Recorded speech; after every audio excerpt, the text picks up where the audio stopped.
Halo semuanya, kali ini kita bakal bahas konsep fisika tentang hukum 1 termodinamika. Di video sebelumnya kita udah sempat ngebahas ya terkait fakta menarik bahwa motor yang kita gunakan itu tuh bergerak akibat adanya ledakan di tungku pembakaran nih kayak gini. Nah, sebenarnya fenomena ini juga merupakan bagian dari fenomena hukum 1 termodinamika. Yaitu apa sih? Jadi gini, hukum 1 termodinamika merupakan konsep fisika yang menjelaskan terkait hukum kekekalan energi pada proses termodinamikanya nih. Contoh kasusnya tuh ya kayak tadi nih, di sini nih. Di bagian sini, ini merupakan selang untuk menetes bensin, kemudian kita bakar untuk menghasilkan kalor nih. Nah, kalor ini kita gunakan untuk memanaskan udara di tungku pembakaran. Atau dengan kata lain, kita bisa menaikkan energi dalam sistemnya nih. Fungsinya tuh apa sih? Fungsinya supaya udara itu memuai.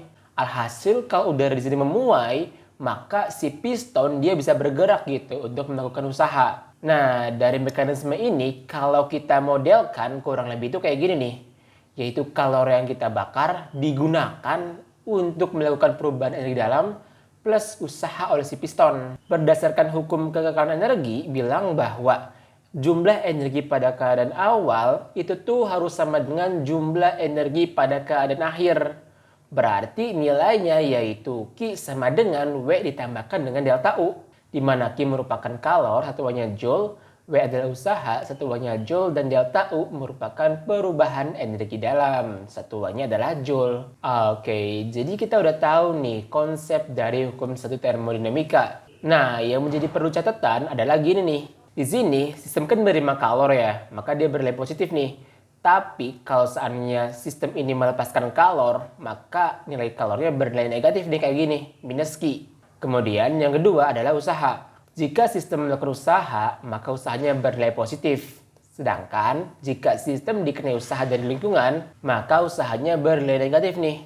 Begitu juga pada perubahan energi dalam nih. Dia akan bernilai positif kalau seandainya sistem mengalami kenaikan suhu. Sedangkan jika sistem mengalami penurunan suhu, maka dia bernilai negatif. Oke, jadi kurang lebih itu ya penjelasan terkait definisi hukum 1 termodinamika beserta rumusnya nih. Nah, hukum 1 termodinamika ini kalau kita aplikasiin ke proses-proses termodinamika kurang lebih bakal kayak gini nih.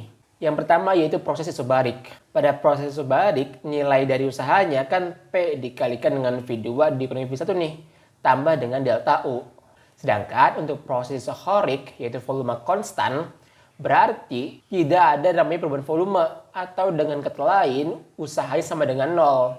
Sehingga nilai Q-nya sama dengan delta U, yaitu perubahan energi dalamnya nih. Yang ketiga yaitu proses isotermal. Pada proses isotermal, suhunya bernilai konstan. Artinya, kalau kita kaitkan dengan perubahan energi dalam, yaitu kan F/2 NK dikalikan dengan delta T ya. Karena suhunya konstan, maka nggak ada nih delta T-nya sama dengan 0. Berarti nilainya yaitu 0 Joule gitu. Dengan kata lain, nilai kalornya sama dengan usaha dari isotermal yaitu nRT ln V2 dibagi dengan V1.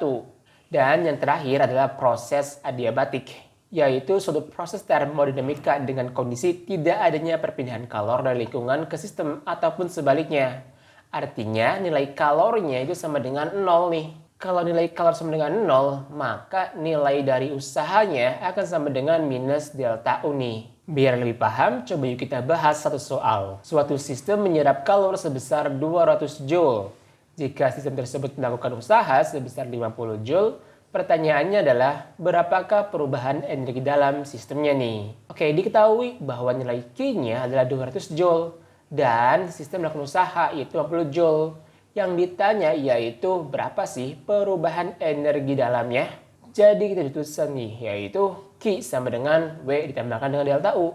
Nilai Q-nya adalah 200 Joule sama dengan W-nya adalah 50 Joule tambah delta U. Berarti nilai dari delta U sama dengan 200 dikurangi 50. Nilainya yaitu 150 Joule. Jadi kita udah tahu nih perubahan energi dalam sistem yaitu 150 Joule. Oke deh, jadi kurang lebih itu ya pembahasan terkait hukum 1 termodinamika beserta aplikasi pada proses-proses termodinamikanya nih. Mungkin cukup sekian dulu pembahasan kali ini, sampai jumpa di pembahasan selanjutnya. Dadah!